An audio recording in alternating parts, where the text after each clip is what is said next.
Before you spiral, pick up your pen. Journaling isn't just self-care, it's emotional triage. I'm Naomi Wells, and together with my husband Chris, we created Wells Devotionals, books and journals designed to help you stay rooted in faith, no matter what life brings. As the days grow shorter and the air turns crisp, it's the perfect time to pause, breathe, and reflect. Autumn has a way of slowing us down, reminding us that even in seasons of change, beauty remains. And yet, if we're honest, sometimes the slowing feels impossible.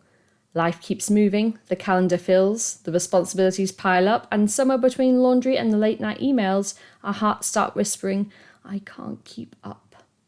Stress can show up in many forms: irritability, exhaustion, even numbness. But underneath all of it is one quiet truth. You're human. You're carrying a lot. And sometimes the strongest thing you can do isn't to push harder, but to tend to your inner self, to offer care where it's been missing. That's what this episode is about. Not productivity, not self-improvement, but healing through words, honesty, and writing. We all know what to do when we cut our finger. We wash the wound, we apply pressure, and reach for a plaster. But what do we do when the wound isn't visible, when it's emotional, not physical? Emotional first aid is a simple, intentional act of tending to your feelings the moment they start to hurt, instead of pretending they don't. It's the pause you give yourself between "I'm fine" and "I'm falling apart." Maybe you've been snapping at your family more lately.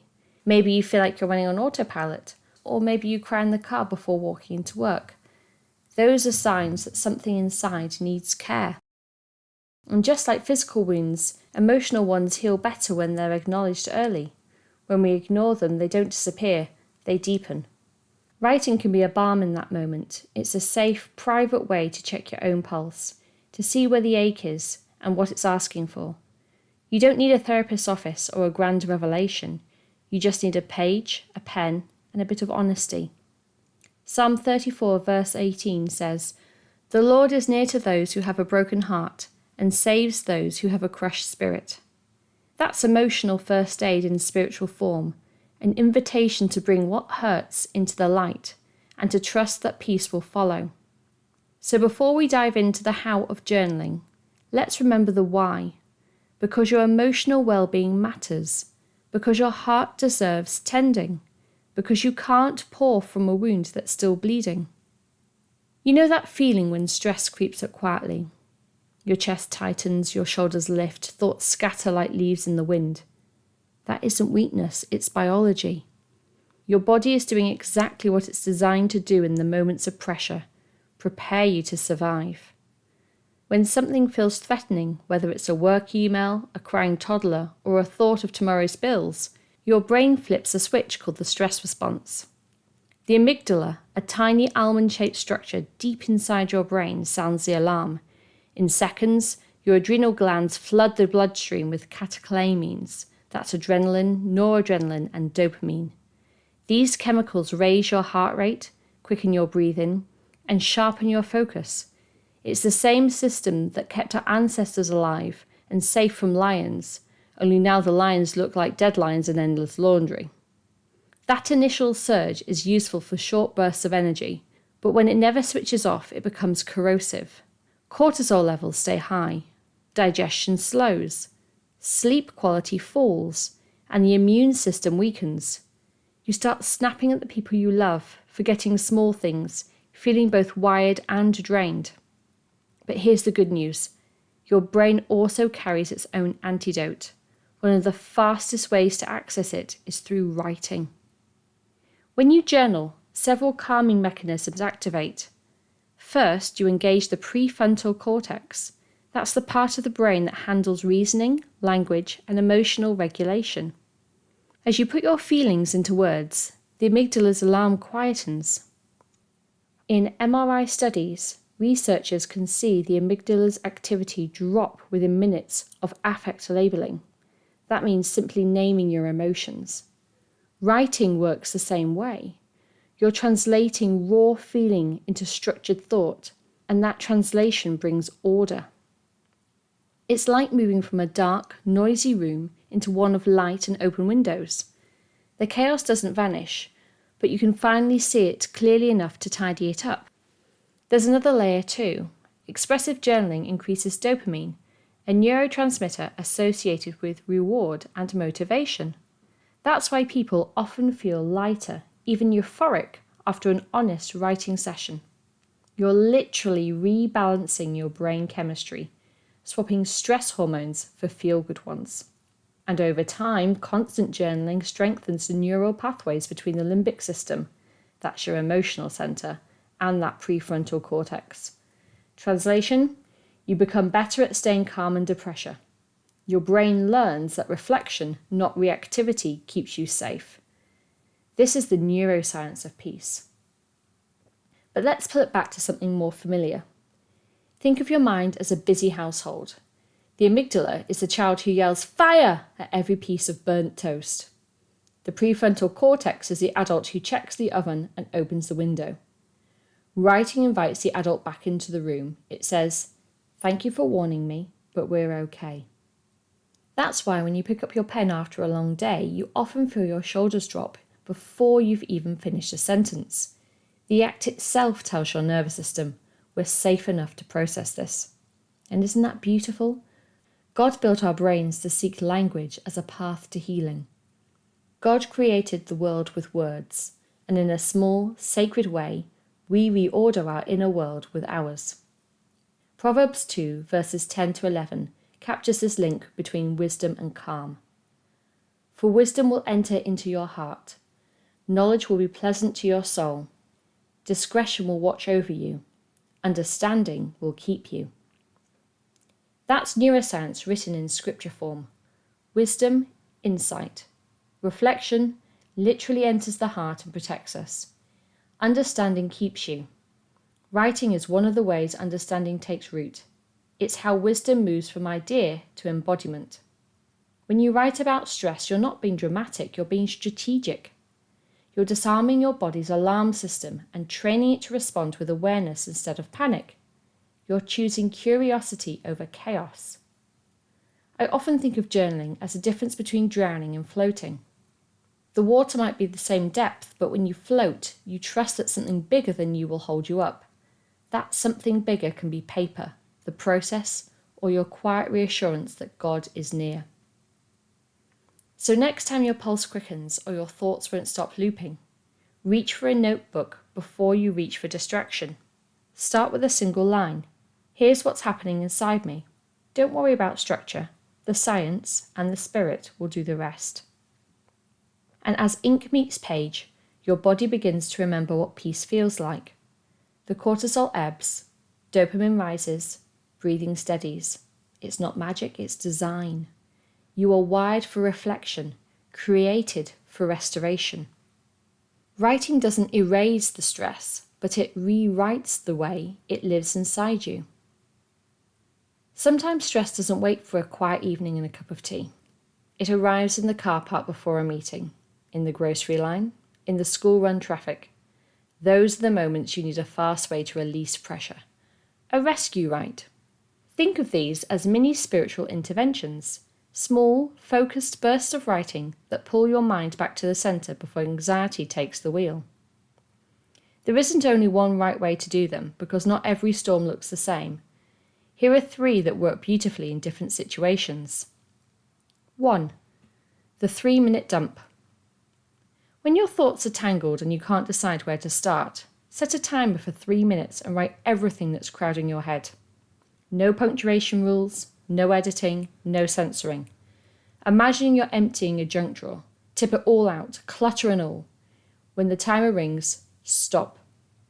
Read through what you wrote and circle one word or phrase that sums up the biggest feeling. Maybe it's tired, afraid, alone, or grateful in spite of it all. That word becomes your prayer focus for the rest of the day. 1 Peter 5 verse 7 says, "Casting all your worries on him, because he cares for you." That's exactly what this practice does. It transfers the weight from your shoulders to his. 2. The breath right. This one pairs writing with breath work.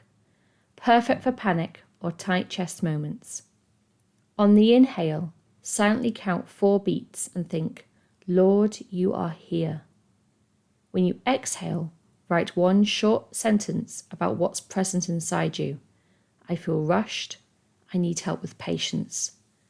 Repeat for 5 or 6 breaths. By the end, you'll have half a page of short lines that read like a heartbeat prayer. Your breathing slows, oxygen rises, your nervous system begins to calm, physiology and faith working hand in hand. 3. The Gratitude Reframe. When you can't stop replaying what went wrong, open a page and divide it into 2 columns. Label the left stressors and the right sustainers. Write what's heavy on the left, the argument, the bills, the diagnosis. Then deliberately find a balancing truth on the right. Supportive friend, steady job, God's presence in uncertainty. The goal isn't to cancel pain, but to remind your brain that both can coexist, hardship and hope. Neuroscientists call this cognitive reappraisal. Scripture calls it renewing the mind. John 14 verse 27 captures it perfectly. Peace I leave with you. My peace I give to you. Not as the world gives, give I to you. Don't let your heart be troubled, neither let it be fearful. Gratitude doesn't deny stress, it dilutes its power. Every time you name what's good, you release a small surge of dopamine, the brain's built-in encouragement signal. Your focus shifts from panic to peace, from depletion to grace. Rescue rites are a journaler's vision of deep breaths. They take minutes, not hours, and they meet you exactly where life happens, in the rush, the mess, the noise. Keep a small notebook in your bag or use your phone's notes app. You're not chasing perfect pages, you're practicing presence. Every quick write is a reminder that even short moments of reflection can realign the heart toward calm. Once you've learned to pause and breathe through stress, the next step is finding a rhythm that helps you stay centered even when life feels unpredictable. That's where a simple structure can make all the difference, something repeatable that doesn't demand perfection. I call it the reflect, release, refocus method. It's 3 small steps that can take 10 minutes or an entire evening, depending on how much time or emotional space you have. Think of it as giving your thoughts a beginning, a middle, and an end, so they don't swirl endlessly around your mind. Reflect. Start by naming what's happening. That might sound obvious, but many of us skip this step. We go straight from feeling to reacting without ever stopping to ask, what am I actually feeling? Reflection is how we slow that process down. It's writing what happened and how it landed inside you. For example, I had a conversation at work that left me uneasy. I feel guilty that I shouted at the kids. I'm exhausted from trying to do everything myself. In this way, you're not judging your emotions, you're identifying them. The act of putting them into words engages the logical part of the brain, giving shape to something that once felt shapeless. This step mirrors prayer, not necessarily asking for anything, just bringing what's true into the open. Release. Once you've reflected on what's present, the next step is to let it go. To write until the emotion has had its say. This is where honesty does the heavy lifting. If you're angry, write that anger down. If you're afraid, admit it on the page. The goal isn't to be tidy, it's to be truthful. Many people fear this stage because they think honesty will make the pain stronger, but it's actually the opposite. When you name the emotion, it loses some of its grip. Sometimes I write the words, Lord, I'm handing this over to you, and draw a small arrow beneath it. It's my symbolic way of placing that emotion where it belongs, in His hands. This stage is your release valve. Without it, emotions build pressure. With it, they settle. Refocus. Now that you've named and released what's been weighing you down, the final step is to fill that cleared space with truth and intention. Ask yourself, what do I want to remember right now? Or, What would peace look like in this moment? It might be a short verse, a word of gratitude, or even a simple affirmation like, I am safe, or God hasn't forgotten me. Romans 12 verse 2 says, Do not be conformed to this world, but be transformed by the renewing of your mind, so that you may prove what is the good, well-pleasing, and perfect will of God. This is what refocusing is, a renewal. You're choosing what to carry forward instead of letting the world decide it for you. Reflection helps you see what's wrong. Release clears it away, and refocus fills the space with something better.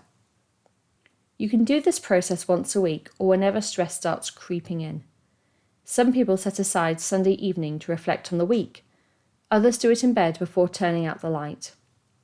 You don't need ornate journals or fancy pens. You just need willingness. What I love about this method is that it mirrors how healing often unfolds. Acknowledge the wound, tend to it, then move on renewed.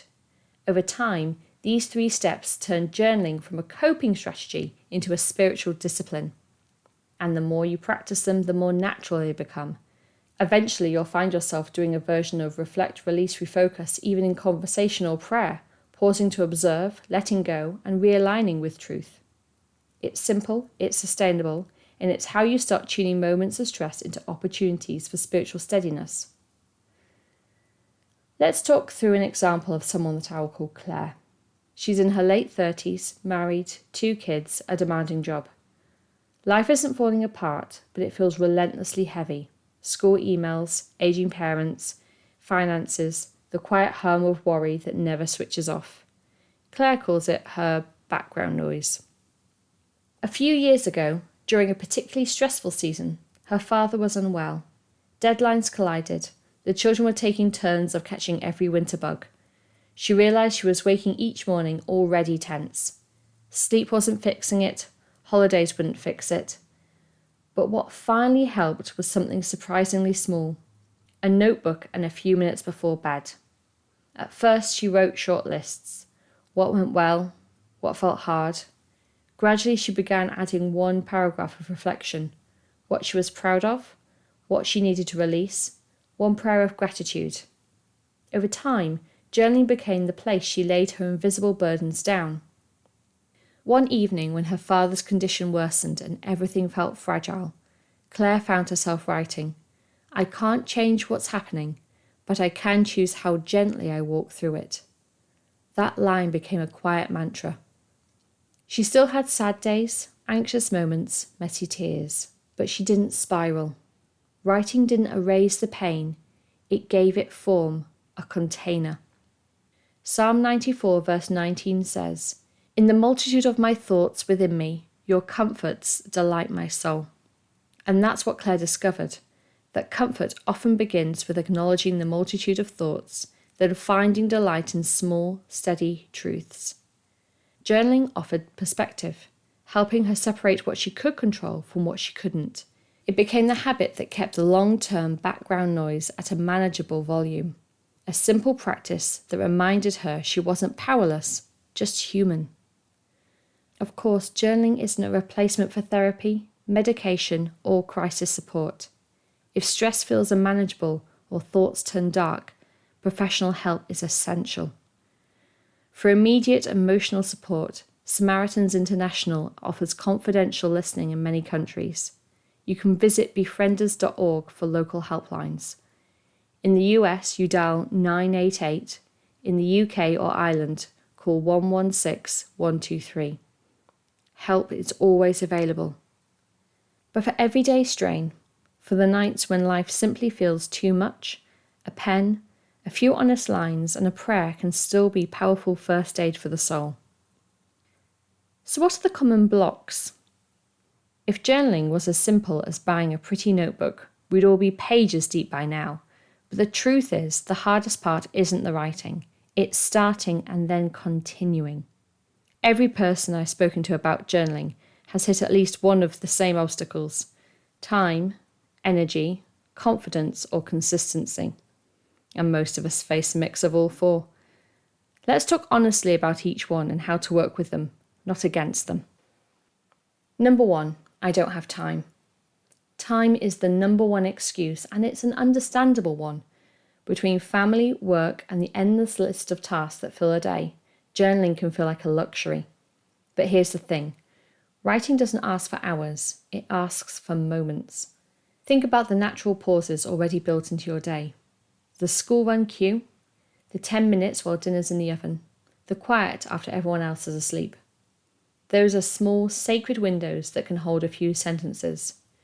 Try reframing it from, I need to find time, to, I'll borrow a moment. A single paragraph a day still creates a journal at the end of the month. And if you truly can't write daily, choose a rhythm that fits your life. Once a week on Sunday evenings, or 5 minutes after the kids' bedtime on Tuesdays and Thursdays. Consistency doesn't mean every day, it means showing up when you said you would. 2. My house is never quiet. For many families, noise is the background music of life. Children, television, the washing machine beeping again. If you wait for perfect silence, you'll never start. Instead, look for pockets of privacy rather than silence. Maybe write in the car outside the supermarket, in the bathroom before your morning shower, or with soft music and headphones after everyone's asleep. Your brain doesn't need total quiet to focus. It needs a ritual. Light a candle, make a cup of tea, open the same notebook. Over time, your body learns that these cues mean we're safe to slow down. 3. I'm not a writer. This one hides under perfectionism. We worry our words won't be profound enough, or we'll say the wrong thing, or that someone might read it. But journals aren't judged, they're witnessed. You're not writing for anyone, you're writing to God and for your own clarity. Spelling doesn't count. Grammar doesn't heal hearts, honesty does. If fear of being read holds you back, keep your notebook somewhere private or write digitally with a password. If self-doubt stops you, start small. Lists, bullet points, fragments. Today felt heavy. I laughed when I least expected it. Over time, the voice grows stronger. Remember, no one starts running a marathon on day one. You build stamina, sentence by sentence. 4. I can't stay consistent. Every new habit begins awkwardly. Some days you'll miss, others you'll sit down and feel blank. That doesn't mean you failed, it means you're human. When you fall out of rhythm, don't restart with guilt, restart with grace. Pick up where you left off or begin again afresh. Your journal isn't a test, it's a conversation. Conversations pause and resume all the time. Galatians 6 verse 9 says, Let's not be weary in doing good, for we will reap in due season if we don't give up. That's habit formation in scripture form. Keep showing up, even briefly, and in time you'll reap peace where chaos once grew. Here are some practical tips for families. Create a visual cue. Leave your journal on your bedside table with a pen on top. Out of sight really is out of mind. Invite your family in. Encourage children to do their own version. A happy, sad, grateful line each night. Making it a family rhythm removes guilt from taking time for yourself. Use prompts. Keep a sticky note with 3 easy questions. What stood out today? What drained me? What gave me joy? Pair it with an existing habit. You could write straight after brushing your teeth or pouring the morning coffee. Habits attach best to habits. Journaling is less about discipline and more about design. If you design small, realistic spaces for it, it will grow naturally. And remember, no one else's schedule or family looks like yours. You get to decide what consistency means for your household. Every line you write, however small, is proof that you chose reflection over reaction, that you paused long enough to breathe and be honest. So give yourself grace for the days you can't, and gratitude for the days you can. Both count as progress. Here's a takeaway challenge.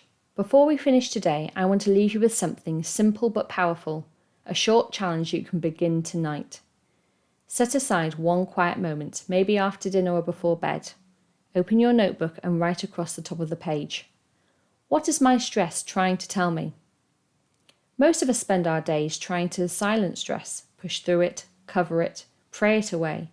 But sometimes, stress isn't a signal of failure, it's information. It's the body's way of saying something needs attention. Your stress might be asking for rest. It might be asking for help. It might be showing you that you're living outside your values, doing too much for others and too little for yourself. And when you sit long enough to listen, it often points you back towards balance. Write for 10 minutes, freely, honestly. Don't edit or judge what comes out. Afterwards, read through what you've written and look for patterns. Is there a phrase that repeats? A situation that keeps resurfacing? That's where awareness begins, not in fixing, but in noticing. Isaiah 30, verse 15 says, "For the Lord, the Holy One of Israel, says, you will be saved in returning and rest. Your strength will be in quietness and in confidence." Quietness and confidence. That's the heart of this practice. Writing helps you return, rest, and rebuild your strength. Once you've written, take a deep breath and end with a line of intention, such as, "Lord, help me respond with wisdom, not worry." You've listened to your stress. Now you can release it. Journaling won't remove every burden, but it will teach you how to carry them differently, lighter and with more awareness, with faith woven through each word. During today's conversation, you've learned to pause, to process, and to invite peace where tension once lived. Keep your notebook somewhere visible. Let it become space for honesty and hope. When life feels loud, return to the page. When you feel strong, write that down too. It becomes tomorrow's reminder that strength returns. And thank you for joining me for Tuesday's episode of the Rooted Family podcast. If today's conversation has helped you, please share it with a friend who might need the reminder that peace is possible, even in stressful seasons. And if you'd like guided pages to help keep you company as you write, you can explore our Rooted devotionals, gentle companions designed to help you reflect, pray, and grow. Until next time, stay rooted.